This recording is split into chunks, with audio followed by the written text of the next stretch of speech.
When Charlottesville was considering becoming a sanctuary city, there was a lot of discussion about that we were going to give up federal funding in order to do it, this big choice. During Donald Trump's 2016 presidential campaign, he promised his supporters many times that any city that declared itself a sanctuary city would be cut off from federal funding. Cities that refuse to cooperate with federal authorities will not receive taxpayer dollars. In the case of the city of Charlottesville, that meant roughly $24 million.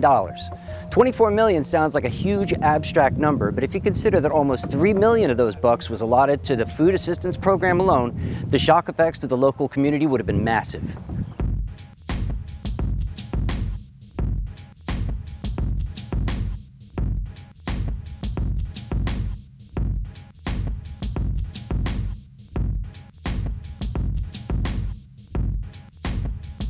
And I had suggested that maybe we just get people to fall in love with one another.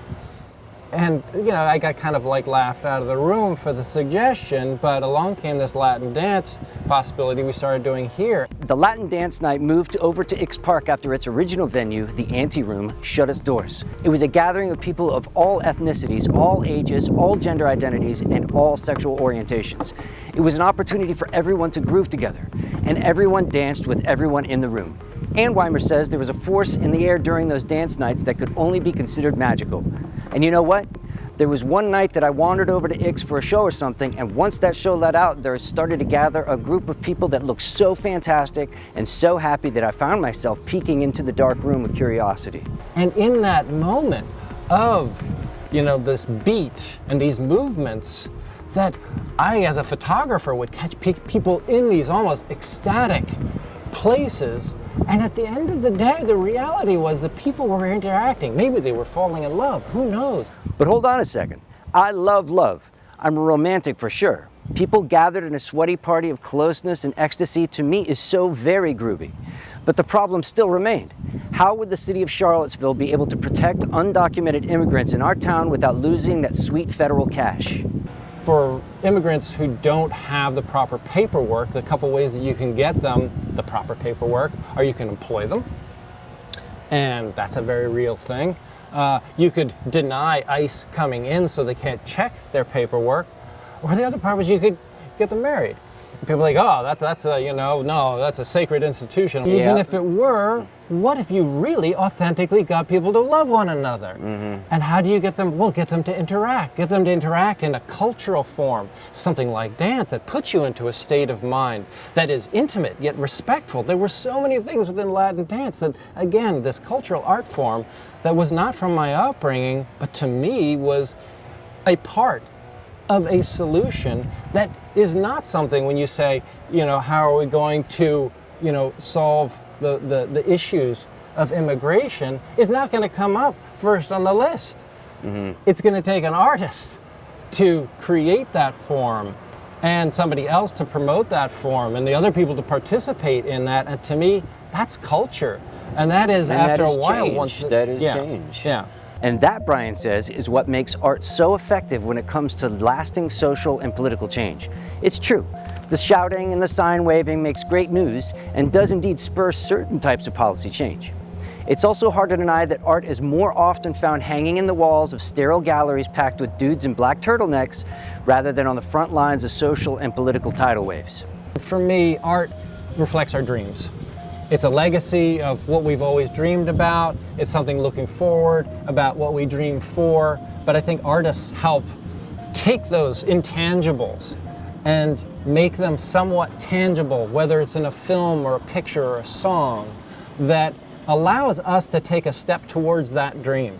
But that might be what makes art such an important tool in the activist's workshop. To me, we are in a place that every day we wake up, we make choices, and that this, whether we are in a waking dream that we are all contributing to with all of our everyday choices, like the choice right now to even have an interview, that let's make dreamlike choices.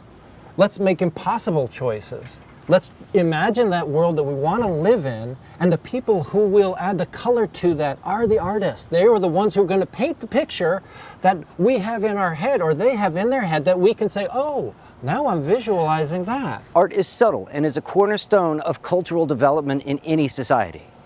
Yeah, the effects might seem to work on a timetable more appropriate to a glacier forming, but just as that glacier lasts millennia, so does the change that's brought about by art, not violence. The artist presents to us a vision of a world different from the one we see every day, plagued by racism, inequity, and oppression. And in that presentation, we see what is possible, that there is a world somewhere free of those societal demons. Yeah, and I'm glad you brought that up, because it's a nice sewing up of our conversation. This is, X Park is, being an art park, an act of political civil disobedience. Oh, I think it is. I like to think of it that. Well, hey. but it doesn't broadcast that. But no, that's okay, and that's Right. what you're saying. If you haven't been to X Park in Charlottesville, it's a dreamlike structure swirling with colorful murals and speckled with warm messages of inspiration and love. Founded in 2014 by Weimar and local developer Ludwig Kuttner, it has since been the host of tons of community-shaping events and productions. From a farmer's market filled with fresh produce and crafts, to concerts and classes devoted to diversity and inclusion, to blacklight body paint parties. This is just as effective as a sign. This is just as effective as a bomb. I mean, it is a living manifestation of political civil disobedience. As well as a paradigm choice. And I like to think of it as a sort of laboratory for let's try this. It's weird that we're sitting in a thing that's a library. People can get educated here. You want to get a cookbook, you want to get a book on science or textbooks. Like, this little art piece is education. We had workshops about, autism a couple of years ago. It's like, wow, that's health.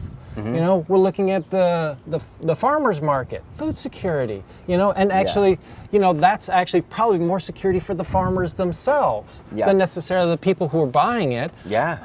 So, like, how does a place like this actually address our life in a way that you don't feel like you had to go to a protest, but your action in coming to it is you choosing this as your alternative? And that then, hopefully, maybe that alternative becomes the mainstream. X Park is a crucible for those alternate visions of the world and has become a crucial thread in the cultural fabric of the city of Charlottesville. Because of this, it's easy to imagine these alternate visions of beauty and inclusion becoming a reality. There's often people talk about, well, what is this going to become? My answer is, you're looking at it. Because to me, it's not necessarily about brick and mortar. It's about an attitude, and that attitude is about possibility. And possibility, that's where I think we are when we get into impossible situations, when we're in our gimme shelter phase of like, oh God, the world is crumbling. Well, what's possible? Dance is possible. Sharing with people is possible. And then we get to basic things that we say, at the end of the day, what's really important is community.